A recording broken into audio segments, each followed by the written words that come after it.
Let us have the spirits of the Lewis and Clark expedition live on from the tones of our speeches. Don't droop down. Pick your chin up. Talk like Lewis and Clark walked.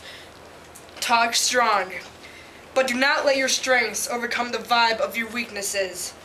Use your weaknesses, your vulnerabilities, to become unique and live a life with a different perspective than your peers.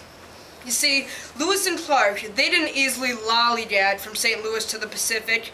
They encountered numerous struggles. For example, Meriwether Lewis, the leader of the expedition, got shot in the leg by a partially blind man named Cruzet during a hunting trip. Lewis survived, but what if he didn't get shot? Could they have just let a blind man run around willy-nilly with a loaded weapon?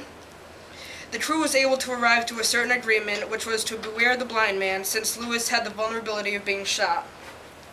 Similarly, the Missouri River's water gave the travelers terrible boils because of how rotten it was. The men didn't know they were vulnerable to the monstrosity because they were stepping into an unfounded land with new discoveries, and some downright strange, and some painful, including the terrible river water.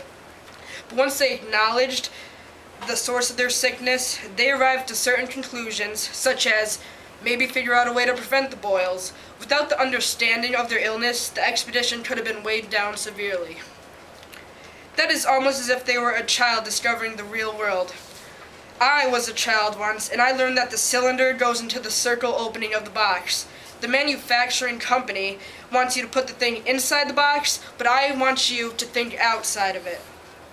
Lewis and Clark were sent to a new place, basically a new world. To them, they were experiencing the terrible twos all over again, becoming a menace to an unusual land, while at the same time becoming used to it. Now that brings me to where I began. Remember, it is important for your weaknesses to sometimes overwhelm your strengths, because without vulnerabilities, you'd never be able to come to certain conclusions, or be able to reroute your plans to compensate for incoming hostilities, like bad weather in the case of Lewis and Clark.